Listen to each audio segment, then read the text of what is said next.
ಇನ್ನು ಜಾತಿ ಜನಗಣತಿ ವಿಚಾರದಲ್ಲಿ ಯಡಿಯೂರಪ್ಪ ಸೈಲೆಂಟ್ ಆಗಿದ್ದಾರೆ.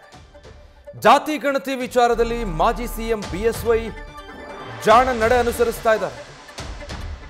ಲಿಂಗಾಯತ ಪ್ರಬಲ ನಾಯಕರಾಗಿದ್ದಾರೆ ಯಡಿಯೂರಪ್ಪ. ಆದರೆ ಧರ್ಮ ಜಾತಿಯನ್ನ ವಿರೋಧ ಕಟ್ಟಿಕೊಳ್ಳೋದಕ್ಕೆ ಬಿಎಸ್ವೈ ತಯಾರಿಲ್ಲ.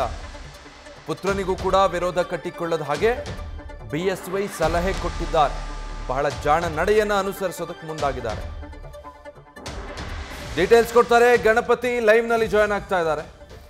ಗಣಪತಿ, ಈಗ ಒಂದು ಬಿಜೆಪಿ ಹೈಕಮಾಂಡ್ ನಾಯಕರು ಅದನ್ನೇ ಹೇಳಿದ್ದಾರೆ, ಸದ್ಯಕ್ಕೇನು ರಿಯಾಕ್ಟ್ ಮಾಡಬೇಡಿ ಅಂತ ಒಂದು ಕಡೆ. ಆದ್ರೆ ಯಡಿಯೂರಪ್ಪನವರ ನಿಲುವು ಅಥವಾ ನಡೆ ಏನು, ಪುತ್ರನಿಗೆ ಏನು ಸೂಚನೆ ಕೊಟ್ಟಿದ್ದಾರೆ ಈ ಬಗ್ಗೆ ಅನ್ನೋದು ನಿಗೂಢವಾಗೇ ಇದೆ. ಬಹಳ ಜಾಣ ನಡೆ ಅನುಸರಿಸೋದಕ್ಕೆ ಮುಂದಾದಂತ ಇದೆ.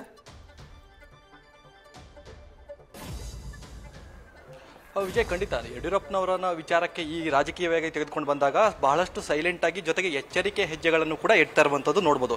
ನೋಡಿ, ಜಾತಿ ಜನಗಣತಿ ರಾಜ್ಯಾದ್ಯಂತ ಸಾಕಷ್ಟು ಚರ್ಚೆ ಆಗ್ತಿದ್ರು ಕೂಡ ಯಡಿಯೂರಪ್ಪನವರು ಎಲ್ಲೂ ಕೂಡ ಅದನ್ನ ವಿರೋಧ ಪಡಿಸೋದಾಗ್ಲಿ, ಜೊತೆಗೆ ಆ ಬಗ್ಗೆ ಹೇಳಿಕೆ ಕೊಡೋದಾಗ್ಲಿ ಎಲ್ಲೂ ಕೂಡ ಮಾಡಿಲ್ಲ.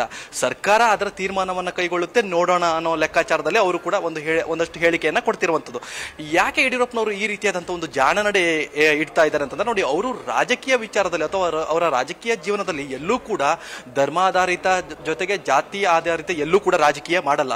ಲಿಂಗಾಯತ ಪ್ರಬಲ ಸಮುದಾಯದ ನಾಯಕರಾಗಿದ್ರು ಕೂಡ ಜೊತೆಗಿರುವಂತಹ ಸಮುದಾಯಗಳನ್ನ ಜೊತೆಗಿಟ್ಕೊಂಡು ಹೋಗುವಂತದ್ದೇ ಅವರು ರಾಜಕೀಯ ತಂತ್ರಗಾರಿಕೆ. ನೋಡಿ, ಎಲ್ಲೂ ಕೂಡ ಅವರು ಒಕ್ಕಲಿಗರು ಬೇರೆಯವರು, ದಲಿತರು ಬೇರೆಯವರು ಅಥವಾ ಲಿಂಗಾಯತರು ಮಾತ್ರ ನಮ್ಮ ಬಿಜೆಪಿಯಲ್ಲಿ ಇರಬೇಕು, ಎಲ್ಲೂ ಕೂಡ ರಾಜಕೀಯವನ್ನ ಮಾಡಿಲ್ಲ. ಈ ನಿಟ್ಟಿನಲ್ಲಿ ಜಾತಿ ಜನಗಣತಿ ವಿಚಾರ ಬಂದಾಗಲೂ ಕೂಡ ಸ್ವತಃ ಅವರು ಕೂಡ ಇದೇ ರೀತಿಯಾದಂತಹ ಎಚ್ಚರಿಕೆ ನಡೆಯನ್ನು ಅನುಸರಿಸಿ ಜೊತೆಗೆ ಅವರ ಪುತ್ರರಿಗೂ ಕೂಡ ಒಂದಷ್ಟು ಸಲಹೆಗಳನ್ನು ಕೊಟ್ಟಿದ್ದಾರೆ. ಅಂದ್ರೆ ಕೇವಲ ರಾಜಕೀಯ ವಿಚಾರಕ್ಕೆ ಬಂದಾಗ ನಾವು ಲಿಂಗಾಯತ ಸಮುದಾಯವನ್ನ ಅಷ್ಟೇ ನೋಡೋಕ್ಕಾಗಲ್ಲ. ಬಿಜೆಪಿ ಅಂದ್ರೆ ಕೇವಲ ಲಿಂಗಾಯತ ಸಮುದಾಯ ಅಷ್ಟೇ ಅಲ್ಲ, ಬಿಜೆಪಿ ಅಂತಂದ್ರೆ ಹಿಂದುತ್ವ ಜೊತೆಗೆ ಹಿಂದೂ ಅನ್ನೋದು ಅಷ್ಟೇ ಅಜೆಂಡಾ ಅಲ್ಲ.